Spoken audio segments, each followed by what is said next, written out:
ولنضرب مثلا ما بعوضة فما فوقها فأما الذين آمنوا فيعلمون أنه الحق من ربهم وأما الذين كفروا فيقولون ماذا أراد الله بهذا مثلا يضل به كثيرا ويهدي به كثيرا وما يضل به إلا الفاسقين الذين ينقضون عهد الله من بعد ميثاقه ويقطعون ما أمر الله به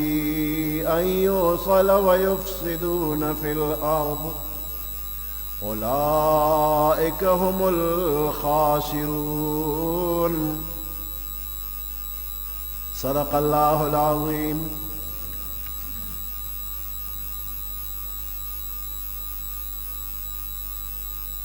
सूरत बकरा शपगिश्तम उविश्तम आयात।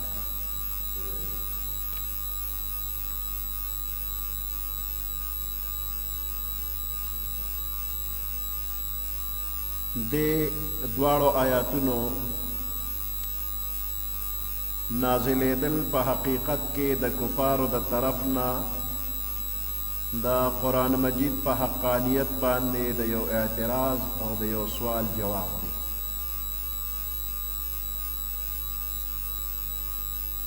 दे आयातुन नमख के द टोले दुनिया काफिरानो ता तर क़यामत पोरे पैदा के दुन के काफिरानो ता कम च द कुरान न मुनकर दी अगी ते यो चैलेंज अल्लाह वर करे दे यो ऐलान व तकड़े दे कचरे तासो द दे कुरान मजीद पबारा के पस शक शुबह के मुब्तलाए न द दे कुरान मजीद द यो वरकूट सूरत प मिसाल तासो हम यो सूरत पेश के न द दे चैलेंज द जवाब वरकुल न दा टोल खलक आजिज शुल और द कुरान मजीद पर मुकाबले के द्वी द खपल ज़ान दासी और कलाम पेश नकड़ी शो चाहे द फसाहत और बलागत और द हक्कानियत और सदाकत और द कुल तरतीब और द रवान ज़माने गैब व खबर वरकोल की द कुरान मजीद मुकाबला उपरीशी नदवी पर कुरान मजीद बाने दा एतराज ओको दा कुरान मजीद दा अल्लाह दा तरफ न दे दा अल्लाह कलाम न दे ज़का चे पदे के दा डेरो वड़ो वड़ो और मामूली मामूली सीजनों बयान शवेरी लका सूरत अनकबूत की अल्लाह ताला द मुशरिकानो द बातिल माबूदानो द इबादत कवल मिसाल दासे वरकड़े दे कि फरमाई मसलुल्लज़ीन इत्तख़ज़ू मिन दूनिल्लाहि औलिया कमसलिल अन्कबूत इत्तख़ज़त बैतन व इन्न औहनल बुयूति लबैतुल अन्कबूत लौ कानू यअलमून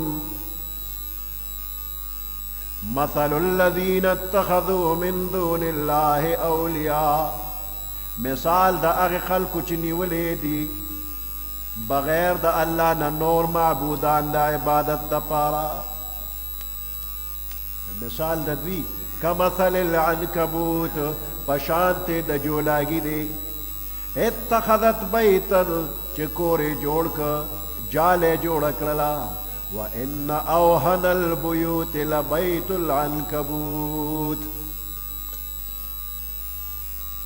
बेशक पटोलो कोरोन के कमजोर कोर द जोलागी दे लौ कानो यअलमून कचरे द्वी पोए दे न दे दे के د جولاګي مثال راغی وای دا کم خلک چې د الله نه غیر د بل چا عبادت کوي نو د دې کس مثال د جولاګي په شانتي دی چې کور یې جوړ کړ نو جولاګي چې کور جوړ کړي او دې په دې خپل کور کې او د هوا تیزه چپه راشي نو جولاګي سره د کوره یوسي نو کم خلک چې د غیر الله عبادت کوي دی او د غیر الله د معبود دواړه داسې کمزوري لکه جولاګي او د جولاګي کور د الله د عذاب نه بچ کېدی نشي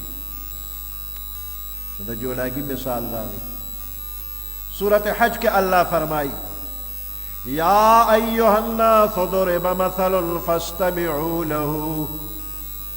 اے ټولو خلکو یو مثال بیان شوی دی غوږ ورته کېږدئ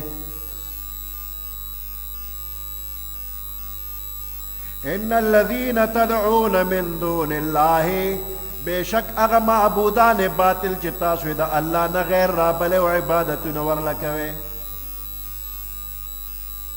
لن يخلقوا ذبابا دوی بالکل یو مچ هم پیدا کولی نشي لن يخلقوا هرگز پیدا کولی نشي ذبابا یو مچ ولو اجتمعوا له اگر کدا ټول معبودان باطل راجم شنو یو مچ به پیدا نکی او پیدا کول خو لویه خبره ده وَإِن يَسْلُبْهُمُ الذُّبَابُ شَيْئًا لَا يَسْتَنْقِذُوهُ مِنْهُ کچر مچ د دې خدایانو نه څه شی واخلي د دې خدایانو مخې ته څه پراته دي او یو مچ ترې ناغسیز اخلي لا یستنقذوه منه نو دا خدایان د دې مچ نه د غسیز بچ کولی نشي ضعف الطالب والمطلوب کمزور دی غوستن کې یعنی عبادت کون کې کافر والمطلوب او هغه څوک چې غوستل ته نه کېږي چې هغه باطل خدایان دي باطل خدایان هم کمزوري ده کافران هم کمزوري دي نو دې ځای کې مثال د مچ ورکړ نو د جولاګي یا د مچ دا مثالونه چې ورکړي شو نو دا کافران اعتراض کوي الله یو لوی ذات دی نو د سره نه ښایي چې د دې بیان وکړي ځکه چې دا ذلیل او حقیر څیزونه دي د مچ او د ماشي بیان ولا مناسب نه دی دا الله د ذات سره مناسب نه دی ځکه چې یو لوی ذات د داسې څیزونو په نوم اغشتو باندې شرمیږي او د داسې څیزونو د نوم اغشتو نه ځان بچ کوي نو دا د خدای کلام نه دی نو د دې اعتراض جواب الله پاک په دې دوه آیاتونو کې داسې وکړو چې په دې کې هیڅ د شرم خبره نشته چې الله پاک د ماشي یا د دینم پورته په سپکوالي کې یا په غټوالي کې مچ ماشي یا د دینه پورته مثال بیان کی ځکه چې د مثال نه مقصد خدا هغه سیز وضاحت وی چې د کم سیز مثال بیانېږي نو هغه وضاحت که په وړو کې معمولی سیز سره کېږي او که په لوی سیز سره کېږي خو چې د مثال او د ممثل له چې د کم سیز مثال ورکېږي د هغوی یو بل سره مطابقت او برابروالی وي مناسبت وي نو د کم سیز مثال چې بیانېږي که هغه حقیر او وړوکی سیز وي نو پکار ده چې د هغې مثال هم په حقیر او وړوکی سیز باندې وکړی شي او که هغه سیز لوی او عظیم وي نو مثال یې په لوی سیز ورکول مناسب دي او که داسې ونه شي نو بیا به دا مثال ورکول غیر مناسب وي بې طریقې به ګڼلی شي او په مثال ورکولو کې د مثال او د مثال ورکوونکي په منځ کې موافقت ضروري نه دی مثال ورکوونکي الله دی نو الله پاک که هر څومره لوی ذات دی خو چې د کوم سیز مثال ورکوي نو د هغه په مناسبت سره د یو حقیر نه حقیر او سپک نه سپک سیز مثال پیش کولو کې هیڅ عیب او قباحت او بدی نشته نو د کفارو دا خدایان دا باطل خدایان انتهایی حقیر او سپکو د عظیم الشان خدای په مقابله کې نو لهذا د دوی د عبادت مثالونه هم سپکو سیزونو سره ورکول عین فصاحت او بلاغت دی او د کلام د ادا کولو بهترینه طریقه ده او د دې خلاف چې څوک څه کوي دا بې وقفتیا ده او دې سره الله پاک د دې قسمه مثالونو یو حکمت دا هم بیان که چې د داسې مثالونو بیانولو نه مقصد د خلقو یو امتحان اغشتل هم دی نو کم خلک چې مؤمنان وي هغوی چې دا قسمه مثالونه ووري نو هغوی د دې د حقانیت او د صداقت اعتراف وکي اقرار وکي او په دې باندې د پوره اطمینان اظهار وکي دا د الله د طرف د حق مثالونه دي او کم چې کافر او منکر دي نه هغوی د دې قسمه مثالونو اورېدو په وخت کې نکته چینی شروع کی وی د دې مثال راوړو څه مطلب و دې څه دپاره راوړل نو دا اعتراضونه کوي مقصد یې د خدای پاک په دې مثالونو باندې د عدم اطمینان اظهار وي نو دا د دوی د ګمراهۍ سبب وګرځېده ان الله لا یستحیی بیشک الله پاک حیا نه کوي نه شرمیږي یستحیی د دې اصل او ماده حیا ده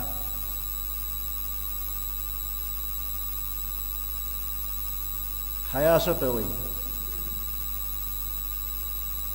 وایي حیا هغې څیز ته ویلی شي چې د یو عیب او د یو مضموم څیز د نسبت د یرې د وجې نه په یو انسان کې تغییر او بدلون راولي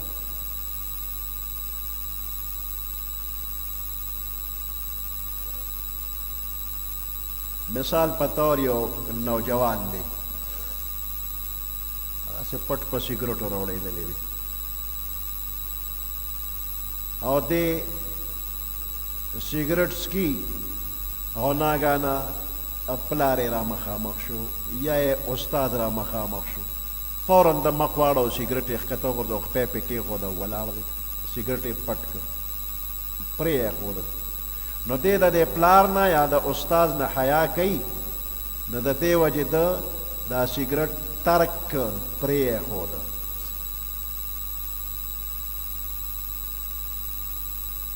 یو ځای کې یو ګلکار نغه کار کو او سګرټ یې ځان ته ډک او تیلې یې ورته و دقه وخت کې زغاله نو چې د لرې نه څنګه زه ولیدلم نو فوراً هغه سګرټ یې کېښوده او د مسالې ټاټکې یې پې د پاسه واړو مام مخ واړو چې مام نه لیدلی نو ده ګوره حیا کوله د حیا د وجې نه هغه ښې خواري پې کړی و هغه سګرټ یې داسې غیب که چې در قیامته بیا څوک ونه ویني بنیاد کې ګیر شو چې بنیاد آبادي کله روانېږي نو بیا ګورې نو سګرټ به خورې شوي چا ته به هم پته ونه لګي چې دا چا دلته غورځول غیب شو خدای د ټول خلک حیاناک کړي حیادار خلک ښه وي د خدای هم خوښي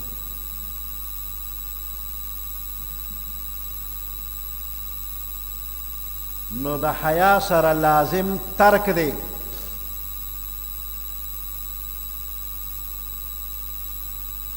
نو الله پاک د چانه حیا نه کوي دا نسبت چې الله ته وشي نو الله خو د دې قسمه صفت نه پاک دی او منزه دی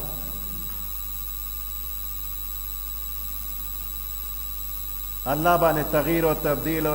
انقباض د نفس نه راځي دې نه پاک دی الله د چا نه یریږي نه نو د حیا نسبت چې الله پاک ته وشي نو مراد به ترې نه ترک او پرېښودل وي نو معنی دا شوه ان الله لا یستحیی بېشک الله پاک نه پرېږدي لا یترک المثل دا مثال بیانول نه پرېږدي د چا د وجې نه مثال بیانول نه پریږدي یعنی د حیا او د شرم د وجې نه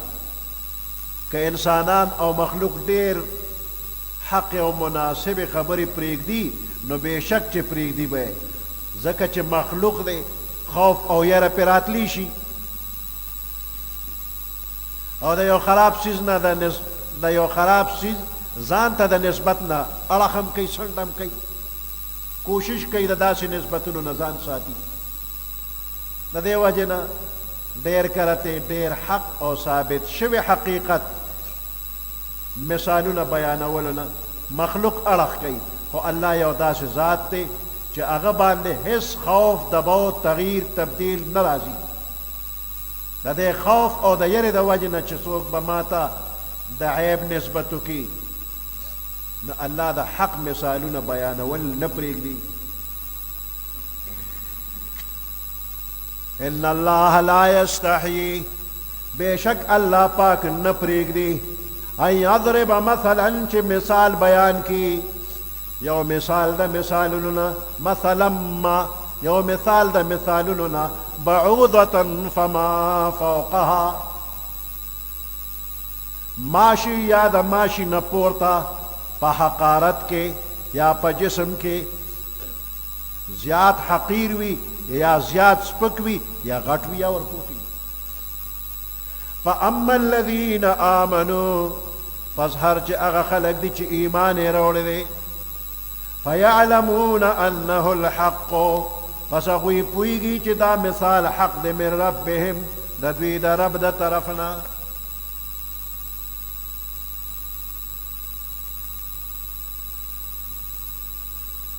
واما الذين كفروا او هر چې هغه خلق دي چې کافران دي فيقولون ماذا اراد الله بهذا مثلا فيقولون انه کافران وايي ماذا اراد الله بهذا مثلا صد اراده د الله پاک په دې مثال راوړلو د صد پار راوړو د دې څه فایده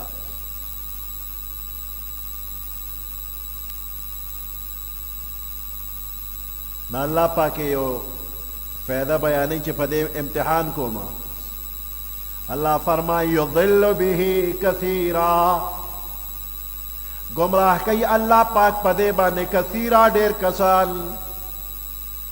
ويهدي به کثیرا او هدایت کوي په دې باندې ډیر ہوتا وما يضل به الا الفاسقين نہ گمراہ کئی پدے مثالونو باندے مگر فاسقانو لرا پدے مثال فاسقان گمراہان گمراہ کی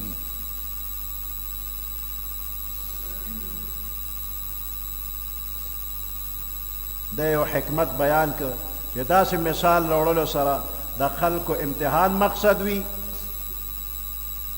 نو کم چی اخیار خلق دی داغی دا پاردا مثال دا ہدایت سامان پیدا کر او چې کم بے پروائی کئی ناغی دا پار دا نور گمراہ سبب شد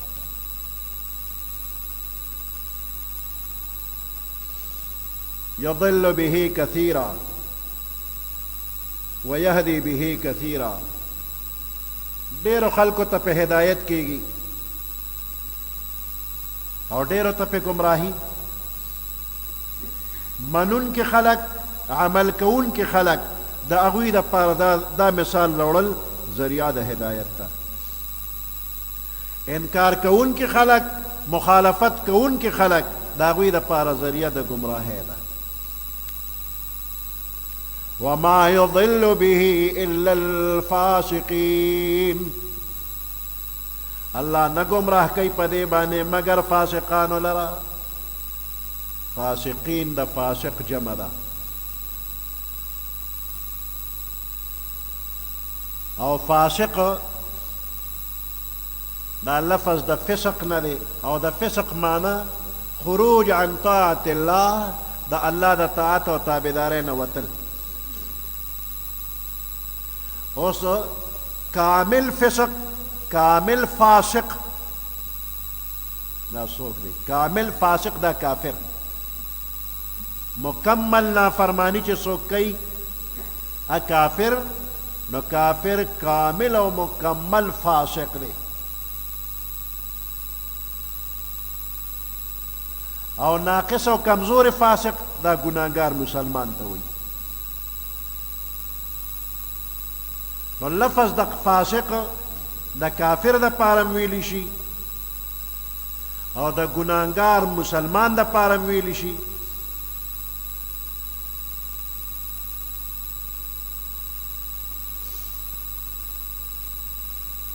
کم بندا چې ګناه کبیره کوي او توبه ته نه وباسي یا ورکوټي ګناهونه کوي خو همیشه کوي پرېږدي نه عادت یې جوړ شي نو فقها دته فاسق وایي. یو مسلمان دی خو غټه ګناه کوي ګناه کبیره او یا وړه ګناه کوي خو همیشه کوي نو دا فقهاو په اصطلاح کې فاسق ورته وایي. او کم بنده چې د فسق کار او د ګناه کار ښکارا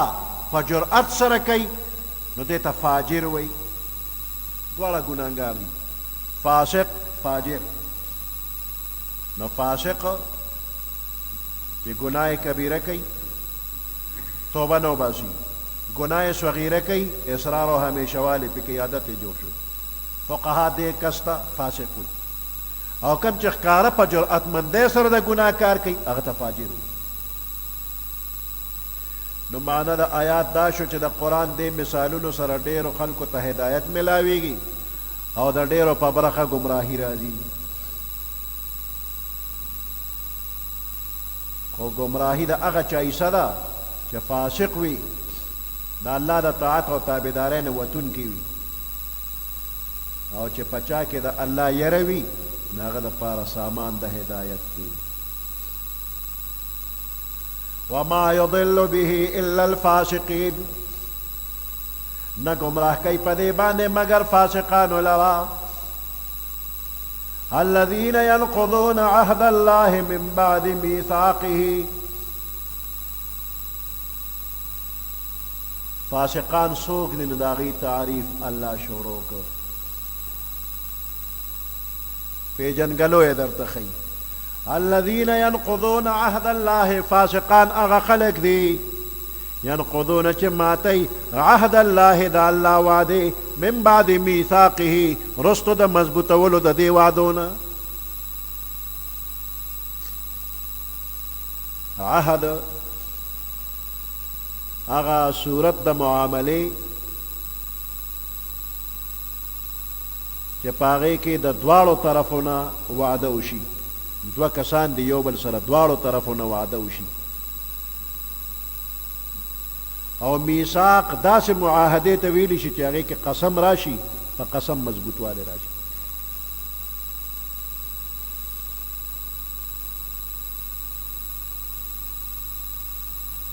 په دې آیات کې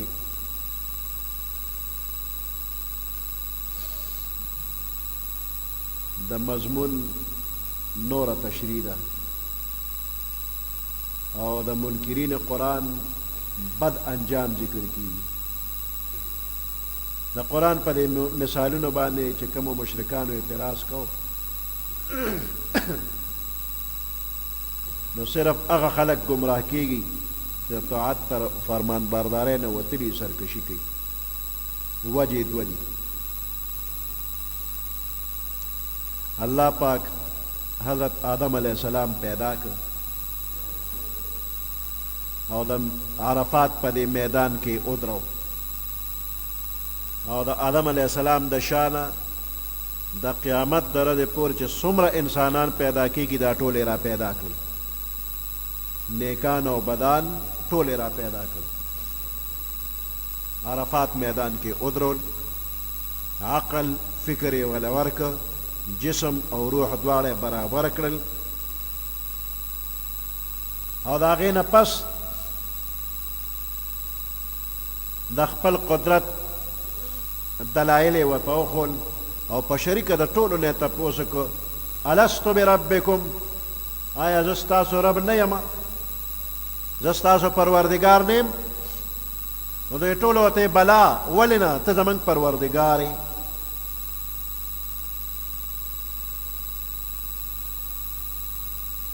اقرار دے خلقو چې ته زمونږ پروردګار یې ته زمونږ رب یې دې سره لازمه ده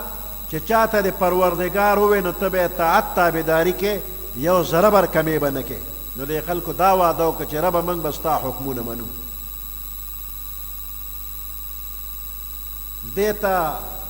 عهد ازلی د انسان او د الله ترمنځ ویلی شي د انسان او د الله په منځ کې یو مضبوطه وعده وشوله الله ته زمونږ رب یې موږ به ستا عبادت کوو ستا حکمونه به منو مخالف به نه چلېږي اوس چې دنیا ته انسان راغی نو ده نه دا خپله وعده ایره ده چې ما الله سره وعده کړې ده نو الله پاک پیغمبران راولېږل آسماني کتابونه یې راولېږل او د دغه عهد او د دې وعدې تجدید یې وکړه او یاد دهاني وکړه چې بنده تا ګورې الله سره وعده کړې ده اوس په دغه وعده دې عمل وکړه نو چا چې دغه معاهده ماته کړله الله سره وعده کړه او هغه وعده یې ماته کړله دنه څه توقع کیدی شي چې دی به د پیغمبر خبره ومني یا به آسماني کتاب نه فایده واخلي الذين ينقضون عهد الله من بعد ميثاقه دا فاسقان هغه خلک دي چې ماتوي وعده د الله رستو د مضبوط والي نه الله سره وعده کړې ده الله ته مې رب او زه به ستا حکمونه منم اوس یې نه مني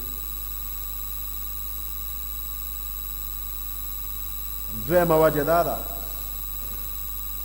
وی دې خلکو هغه تمام تعلقات کټ کړل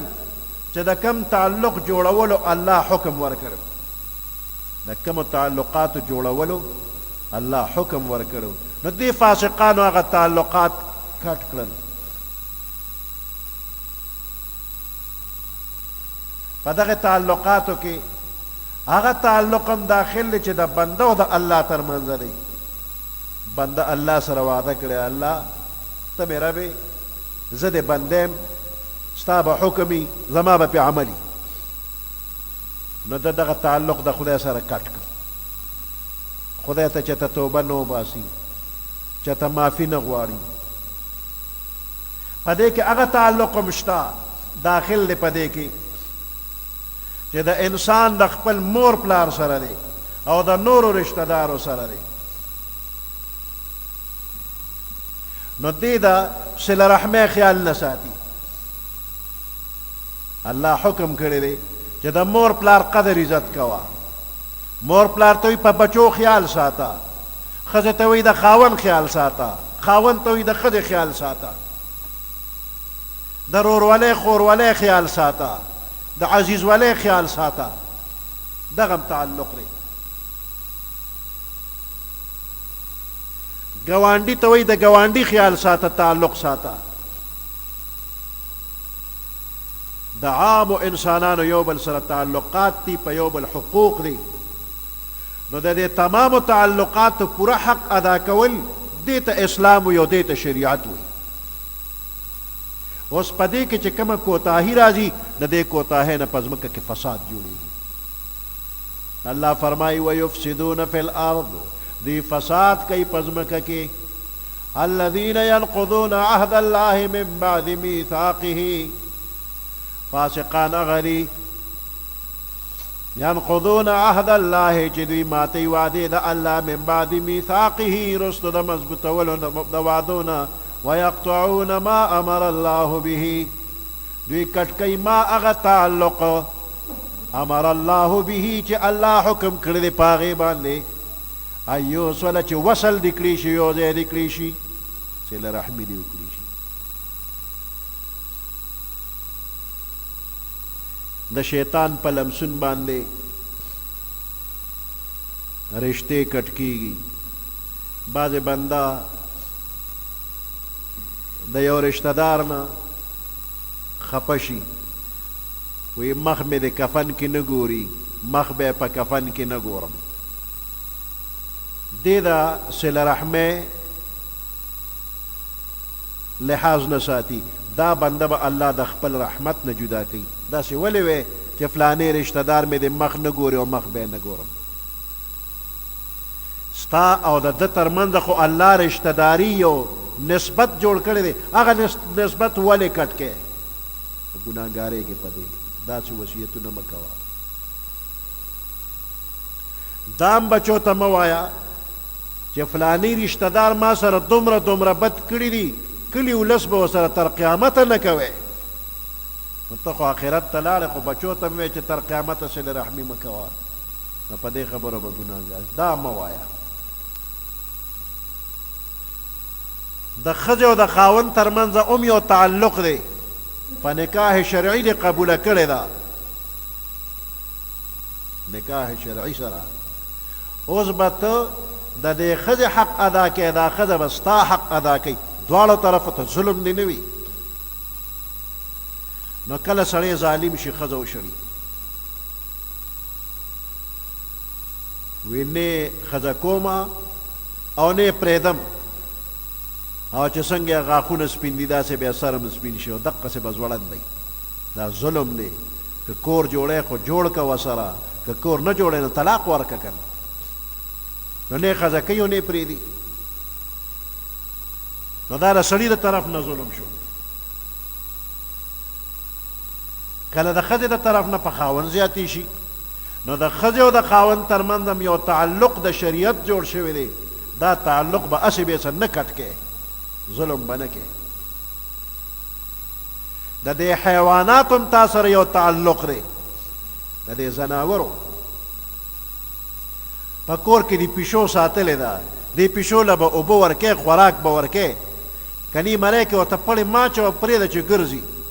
ځان له به څه پیدا کوي نو بني اسرائیلو کې یو زنانه وه کور کې پیشو یې په کوټه کې تړلې وه او ور یې بند کو چې ته لاړه څو ورځې پس چې راله چې ویې کته پیشو مړه شوې وه ولې مړه شوه که کوله وې پرېښوه به ګرځېده ځان له بیا څه چل کړی که نه ښکار به یې کړی نو دې تړلې وه نو چې ته تلې نه شوله د لوږې مړه شوه دا ښځه په الله دوزخ ته ولېږله کور کې څاروي ساتې غوا میخه ګډه چیلی چرګان دا تا ساتلي د دوی سره د یو تعلق دی په دې به رحم کې خوراک سکاک به ورکې نو کار ته زیات غواړئ او حفاظت ته یې نه کې خدمت یې نه کې پیغمبر علیه السلام ته یو اوښه مخې ته راغی او غړانګ یې وغځوله او فریاد یې وکړ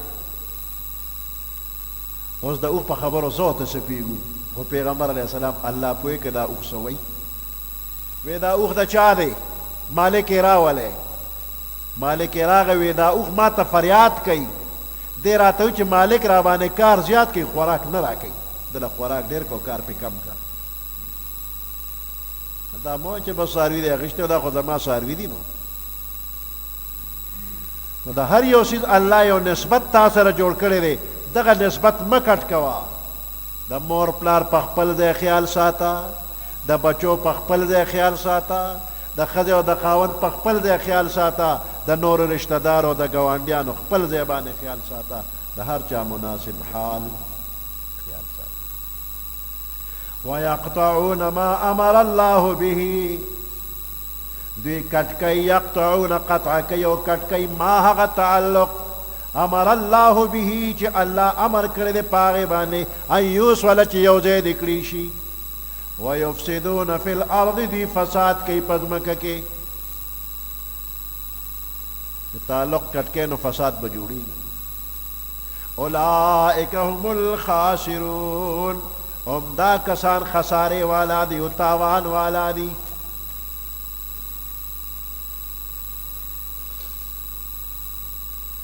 کیف تکفرون بالله وکنتم امواتا سرنګ کفر کوي تاسو بالله په الله پاک باندې وکنتم امواتا حال دار چې تاسو مړ وئ نو فاحیاکم پس الله ژوندي کړلې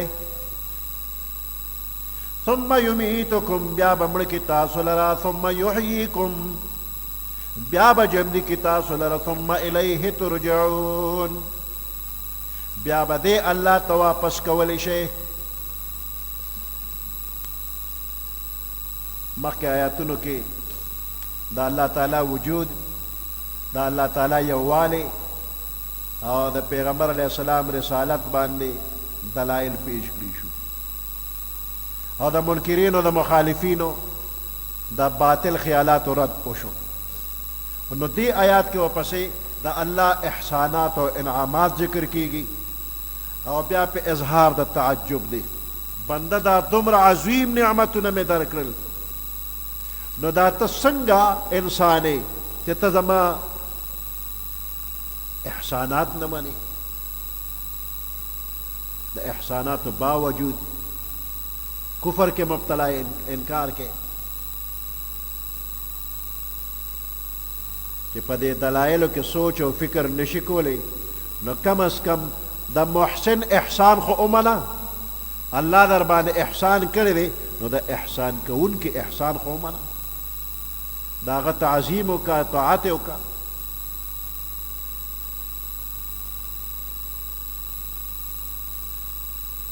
رنبی آیات کے مخصوص نعمتوں ذکر کی ہر انسان دا پیدائش نمخ کی دے دا بے جان ذراتو پا شکل کیو وہ رزمکا مڑا دا دے زمکے نا غلے را پیدا شوی قسم قسم خوراکونا را پیدا شوی دے زمکے نا دغا خوراکونا دغه غلې د انسان بدن ته ورسېدلې نو د انسان په بدن کې د دغه خوراکونو نه د هضمېدو نه پس وینه جوړه شوه د وینې نه پس نطفه تیاره شوه او د دغه نطفې نه بیا انسان جوړ شو نو دا انسان د دې ځمکه کې د خورو ورو ذراتو کې نو پیدایش نه مخکې پدے ټول جہان کے پخورو ورو ذراتو کے اللہ دغه ذرات را جمع کرل یو خشته انسان ته جوړ ک او روح پکې واچو دا یو مخصوص نعمت اللہ ذکر کر. دویم آیات کے دا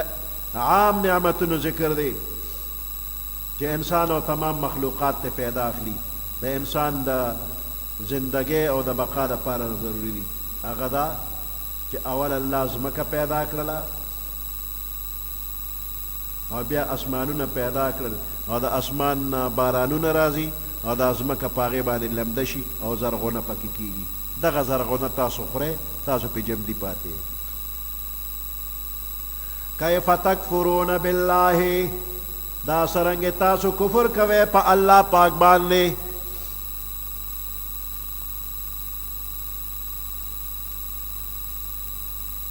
دے خلقو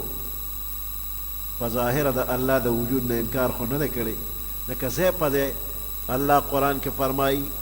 وَلَئِن سَأَلْتَهُمْ مَنْ خَلَقَ السَّمَاوَاتِ وَالْأَرْضِ لَيَقُولُنَّ اللَّهُ کدے کافرون تپوسو کی چا اسمانون ازمکا چا پیدا کری نو دوی بدتوئی چا اللہ پیدا کری دی مشرکان خو اللہ منی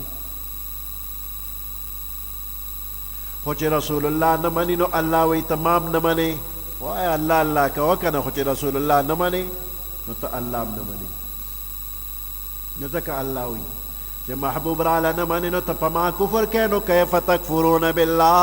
دا څرنګې تاسو په الله باندې انکار کوئ کفر کوئ وکنتم امواتا حال دا دی چې تاسو مړوئ اموات د میت جمع مرده بیجان چیز دیکھ اشارہ دا چے انسانا خپل اصل و حقیقت باندې سوچو کا پیدائش نمخ کے دا کائنات پا ذراتو کے تمڑ پروت وی بیا دغه غذاګانې دا خوراکونه را جمع شو او د هغې نه داسې په واسطو ته جوړ شولې نو د خپل ابتدا ته خیال وکړه وکنتم امواتا تاسو مړه وی نو فاحیاکم پس الله جمدي کړلې جمدے کی روحی دکی واچو ثم یمیتکم بیا بمڑکی تاسو لرا اللہ پاک ثم یحییکم بیا بجمدی کی تاسو لرا کہ پڑنبی ځل د بیجان ذراتو نه را جمع کړي او جاندار کړي نو بیا دې جهان کې چې پیدا کړې نو ستا د عمر چې کم اندازه الله مقرر کړې وه هغې اندازې پورې ورسېدلې نو بیا درله مرګ راوسته نو بیا یو خاص زمانې پورې تر قیامت د ورځې پورې ستا دا جسم بیا بیجان شو او بیا په دې جهان کې خور ور ذرات شو قبرونو کې انسانان زاړه شي بدن یې خوري شي او د خور ذرې بیا خورې ورې شي نو د قیامت په ورځ به دغه بیجان ذرې بیا الله را جمع کړي او تا به بیا جوړ کړي او ځان ته به دې پیش کړي نو یو مرګ د هغه و چې ته پیدا نه وې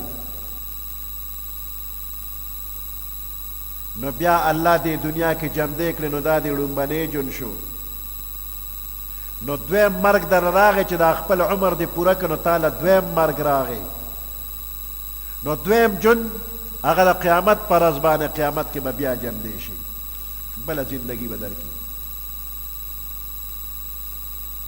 ګوره دا ړومبنۍ زندګي چې الله در کوله نو دې کې وخت ډېر نه و نو فاحیاکم دا فا تعقیب مع الوصل دپاره راځي کنتم امواتا تاسو مړه وئ فاحیاکم جمدي یې کړئ دې کې وخت نه لګېده الله زر جمدي کړئ او دا ثم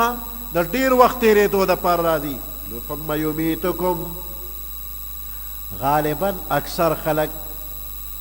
زر نه مري بعضې خو داسې چې پیدایش کې مړ شي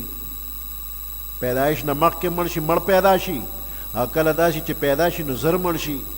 کله ماشوم مړ شي خو اکثر داسې چې غټېږي نو دې کې ډېر وخت تېرېږي نو ثم لفظ یې راوړ ثم یمیتکم بیا به مړه کي تاسو لره ثم یحییکم نو بیا چې د جمدې کوي نو د قیامت دروازې پورې نو دا ډېره اوږده فاصله ده نو بیا ثم راوړه ثم یحییکم ثم الیه ترجعون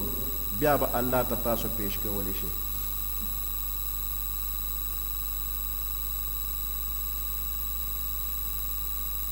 په دې قبر کې چې کوم ژوند دی نو هغې ذکر دلته ونه شو ګوره اول نشوې د پیدایش نه مخکې مړ وې نشوې مړ وې دا یو مرګ بیا د دنیا دا زندګي درکړه ټول خلک ویني چې فلانې جمدې دی نو دې زندګۍ نه پس یې دله مرګ درکړه دنیا ولید اعلان وشو چې فلانې مړ شو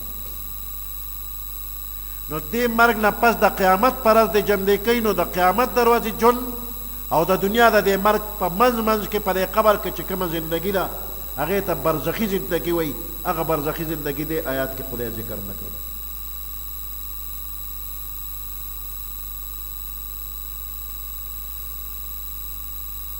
په دې قبر کې ثواب هم شته او عذاب هم شته او د قرآن د ډېرو آیاتونو نه معلوم دی د احادیثو نه هم معلوم دی خو دلته چې نه ذکر کوله نو د نه ذکر کولو وجه دا ده چې د قبر کې داسې زندګي نه ده چې هغه د دنیا د زندګۍ په شانتې ده یا داسې زندګي نه ده چې کوم د قیامت په ورځ باندې ملاویږي بلکې دا درمیاني صورت دی داسې دی لکه خوب چې بنده اوده وي نو دا د دنیا د زندګۍ تکمیله ده او د آخرت د زندګۍ مقدمه ده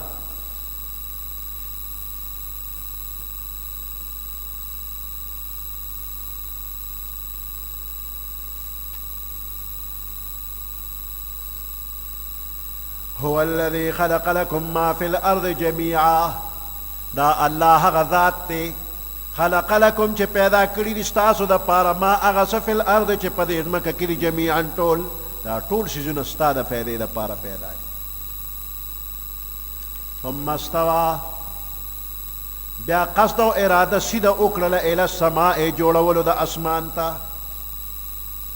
استوا سیده کولو ته ویلی شي نو دې کې سیده او نیغ قصد او اراده وکړه د تخلیق د کائناتو اراده وکړله پیدا کول کی ثم استوى الى السماء بیا اراده وکړه جوړولو د اسمان ته نو فسواهن 7 سماوات نو پس برابر کړل او اسمانونه وهو بكل شيء عليم دا الله پاک په هر چیز باندې خبردار دی سبحان ربك رب العزة عما يصفون وسلام على المرسلين والحمد لله رب العالمين. اللهم ربنا آتنا في الدنيا حسنة وفي الآخرة حسنة وقنا عذاب النار وأدخلنا الجنة مع الأبرار يا عزيز يا غفار برحمتك يا أرحم الراحمين. Created with free version for non-commercial use.